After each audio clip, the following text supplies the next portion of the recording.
Hello everyone and thanks for hanging out with me. This is a Volkswagen ID.3 with the newest software, ID Software 3.0, and today I want to go through all the things that are new, hardware, software, what new cars will get, and of course what the old cars, even first edition, will get with 3.0.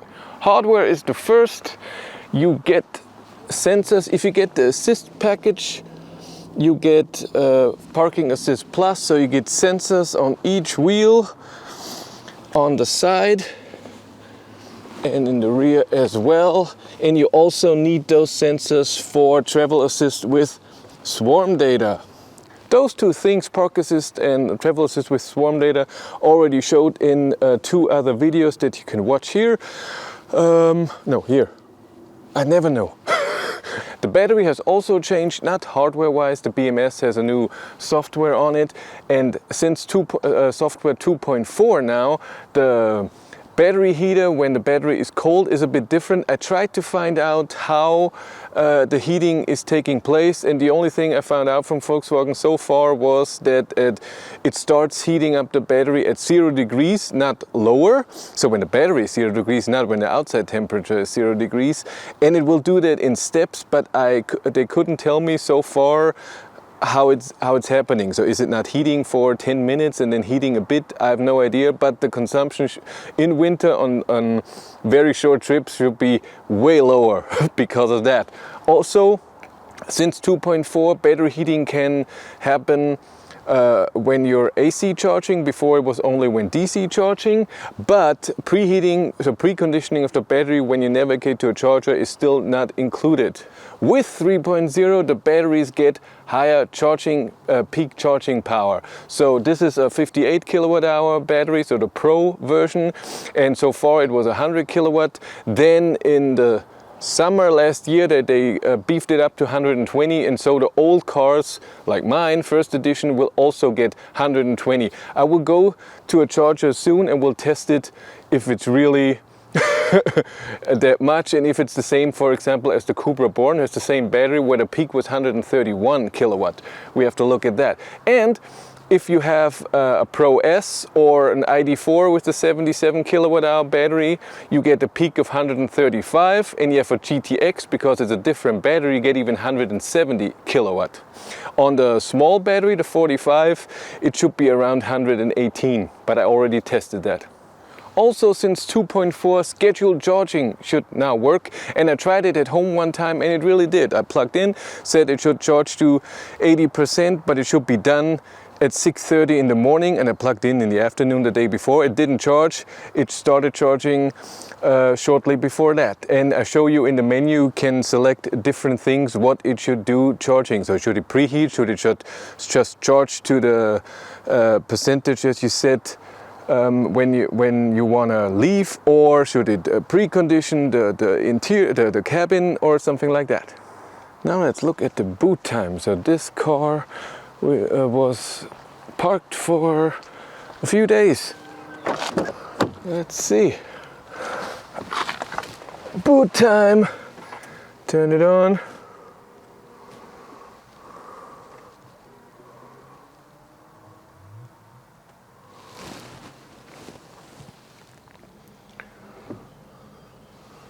Instrument cluster is booted.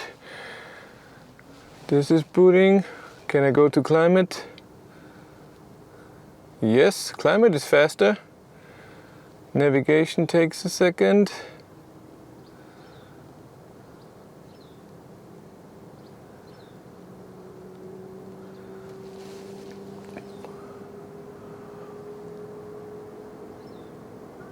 And there it is. Good. We go to vehicle, takes a bit, I guess, yeah.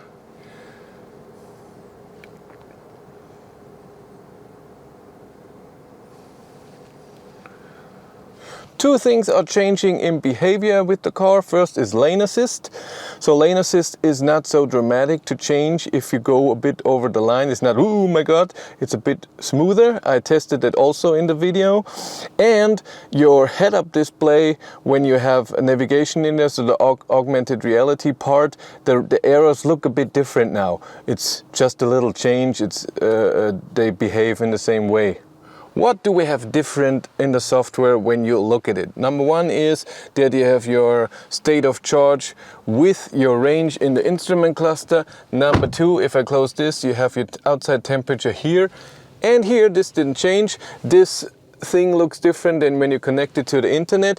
And now we have profiles. This is weird. This shouldn't happen. They told me. So this selection, what user you want to use, should go away after a few seconds, the same as before with the online-offline mode that we all had. So this should not be here, but in this car it doesn't go away. One other thing that changed from the layout is that now the charging window is outside of vehicle, it's extra, and like I said before, when you have a charging location, it will show a little window down here where you can select what you want to do with charging. And also we have a thing called battery care mode. This will try so you never charge above 80%, so the battery has the longest life. So let's look at scheduled charging in more detail. You go to charging, location, then you have to be at the spot where you want your scheduled charging. Let's call this work. Then you select times. So first here on top you have your normal thing, reduce AC charging or release AC cable automatically. This means it will charge with 5 kilowatt if you're on an 11 kilowatt charger, and if you are on the granny charger it will charge with 1.3 kilowatt instead of 2.1. So then you select the time, let's say through the week, every week at 7 a.m. when you leave to work. So put it at 7 a.m. It's selected. I go down.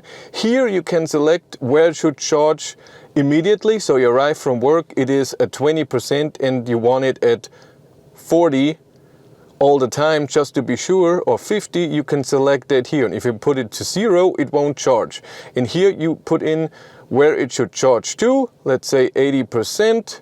And then you have preferred time. So when you at night have better charging rates, so if you pay less during the night, so you can set it to, I don't know, 11:20 to 4, and then it will charge in that window. And if you go out then to charging, it gives you now the option charge immediately. You plug in and it will charge immediately. You can charge for departure time, so it will charge that at 7 a.m. that we said, it will be at 80%. You can do at preferred times, then it will charge between the what we said before, 11 to 6 a.m. or charge air conditioning for departure. So now it will charge to 80%, and our preconditioning schedule, which is here,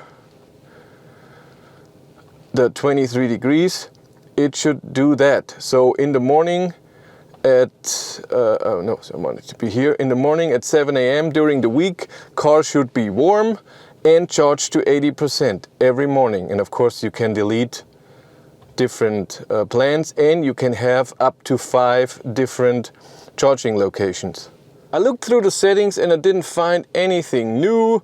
You still have head-up display, everything the same. Cockpit has, the only thing here is cockpit has now the range calculation, so it will, if you drove on the highway very fast and then you drive normal and you want the range display to be more normal, then you can reset that here. That's a good idea.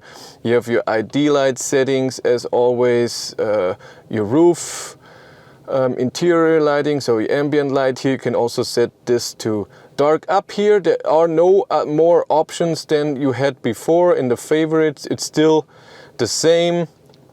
Go away. Seats, you have, when you have the seats that I have in here, which are the memory seats, you now have easy entry for driver or passenger. That's different. Comfort light is the same. Tires is the same. Is it? To go down? Yeah, it's the same. Mirrors is the same. Headlights is the same. No change here. Brakes, you still have your auto hold. Oh, that's a new thing. You can now turn off ESC. If it's the same as in the Cupra Born where you could turn it off, it's still not full off. It's just not as sensitive. That was the only difference I noticed in the Cupra Born. Central locking, still the same. Window opening convenience is off. Why? All windows, done. So you can do it with the key. And we have the service position for the wipers. Also in the settings, nothing new. If you go to system, you can see the update window looks a bit different now. You cannot select different parts of your updates. It's just one. And we upgrade, I tried that, it doesn't work. Also the shop doesn't work right now.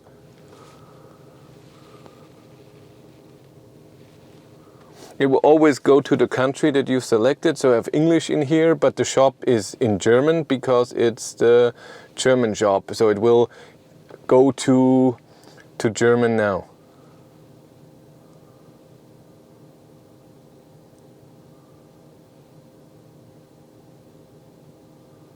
Yeah, it didn't work since I have the car. You of course have now the new park menu. So this is if you have a parking spot and want the car to self-park if you have the sensors. And this is your park assist with memory function where you can save the last 50 meters. I explained that in the other video. You can go and watch this to learn how this is working. We have 360-degree camera which you can click and see. Looks cool, looks great. We have what settings do we have? The volume of the controls, maneuver braking, yeah, that's always good, and rear traffic alert. One of the biggest new things is profiles. So if you have more users, if you want a new profile added, you need this person needs to have the WeConnect ID app installed on their phone and then has to register and everything, and then you can both use it. I have now a guest, and if I go to guest, I have to still do this. And if I do any changes, so let's say I go in here, am I in guest? Yeah, online mode with location data, that's fine. Let's say I change the color of my screen, it's this. I can change the drive mode. I can change the seating position. So if I put my seat all the way up now, it's down right now. Let's put it all the way up. Takes a bit. There we go. And I can change the mirror. So if I come in here with the mirror and put it all the way to the left and down, which is not what I need. And I've looked, some settings in here are saved with a profile, some are not. But if I now go back to profiles and go to mine, the color will change, the seat is going down, it gives me a warning, and the mirrors are going to the normal position again. So the color and the drive mode is now back to individual. So this is, there are a lot of things that are saved with the profiles, but not everything. I looked through and not every setting that you save is being done. So auto hold, for example, cannot be saved with a profile, but a lot of settings can, and that's really cool. And like I said, it shows you in the beginning when you get in the car, which are you. So I'm guessing it doesn't recognize the car. It cannot be locked to a car, to a key. What I've seen though is you can put in a pin, for example, so nobody can drive. You can or see your settings or whatever, and then you need a pin so you get into your settings. And the last new feature is the navigation with charging stops included. So you do this, you go into settings, route options, add charge over, stopovers automatically. And now in here, you can select how you want to pay. you cannot select the charger yet. But you can say where you want to arrive at the destination with 30 kilometers of range, and let's say you want to arrive on the route at every charger with 30 kilometers. And if I now, I noticed I cannot do this when I go to France from here, not to Italy from here, and not to, where did I go? I can't remember, but those two didn't work, but to Austria it worked. So Vienna, it's adding chargers, but to Paris and Rome it doesn't add the chargers.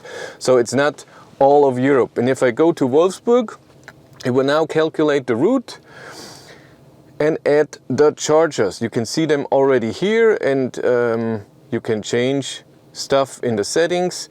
And let's say start. Of course we have the same display then here. And now I see here it added 3 chargers, and if I click on that, I now see, okay, I'm here. It wants to go here in 159 kilometers. And if I click on that, I can even see I arrive with 17%, and I have to charge to 77%, which should take 28 minutes. And I can also select different chargers if it would be in the area. And I can see that with every, so I can go in here. It says from 16 to 70. And the top one from 17, no, you're arriving with 17. How can I go back? Yes. And then you drive. But what I want to see is, if I drive now, I want to see if this will change. I will go now on the highway and drive it down and drive a bit faster, and we'll see if this plan is changing, so that I cannot make it with 17% in 160 kilometers. So I drove a bit faster, and it calculated a new route, like you would drive when you don't take the route that it tells you. It says calculating, and then everything new. Now I should charge somewhere else. I arrived there with 19%, so that's totally nice. And now you can see there are 4 charging stops in there. I don't know what the red thing means. Maybe it's occupied at the moment? I don't know. And by the way, in here, when you have the small, when you have the window, you can see the time when you arrive at the first charger and the kilometers. Not for the whole trip, but it already tells you that you have to charge for 18 minutes. In here it says 19. Another 2 things I have noticed is that if you plan your trip to somewhere, let's say like now it's only 57 kilometers. If you go in here, you can see with what state of charge it thinks you will arrive. And also, when you have to go off the highway, the ID light, you know, usually when you have to turn, it does the 2 times going through with blue. But if you have to go to the highway, it starts from the middle, and then just that's just a tiny little line that you know that soon you have to go off the highway. That's cool. We still have the kilometers per minute charging power in the car. No different there. And the last thing I want to show you is the app. With 3.0 on your car, your existing app on Android and iOS is now showing different things. So the first page, as always, is the same: range, state of charge, and you have your air conditioning, and then up there you have the time charging. I'm charging right now 59 kilowatt and 300 kilometers of hour of range, adding to your car. But if we go to car, you can now see on the top left locking. You cannot lock it, but you can see if it's locked. So when I lock it now, it shows it's locked. And you can see when the door is open. So if I open the door here, driver's door, shows that, it shows the trunk, it shows the rear doors, it shows everything. In air conditioning, it's still the same thing as before. In departure times, you can see the scheduled charging, you can turn it on and off, you can do the settings for this scheduled charging, you do all of those things, so that's also cool. And in settings, we have now a thing called optimize battery use. And what is this? They explained it to me. So when the car is parked and you're sending a change, I don't know if you change the charge limit, if you start preheating, if you send something to the car, so a destination for the navigation system, it's always sending something, and a 12-volt battery is powering that. The 12-volt battery has a limit though, how many things you can send. So if you send 20 things, I don't know what the number is, 20 things, at some point it says, no, that's enough, I cannot do it anymore, that's done. But when you turn this on, this is powered by the high voltage battery, and then there's no limit on that. You can send it as often as you want it. I had that once when in the winter, when the preconditioning didn't work and I couldn't see why it's not working, and I played around with it a few times, and then at some point it said, no, that's it, over. What it also has, but for whatever reason it doesn't work right now, is the vehicle location. So now in here we have the location where I am, and you would see the car. You cannot see the car when it's moving. So when somebody is driving, it will show you, cannot see where the car is. Maybe the car is in motion. But when it's parked, you can see where it is. I have no idea why it doesn't work right now. It worked with me before. So I'm in here, maybe because it's not locked. I tried it, no, it wasn't that. But you can see that now. And another thing I want to try is I want to send a destination to the car and see how long that takes. Send to vehicle. Because before it took extremely long. See if that changed in any way. If I go to navigation, it still takes a while, so it's not done in a few seconds. Yeah, still not here. So this didn't change too much. But that's it for me. Thank you much for watching. Have a great day and take care. Bye.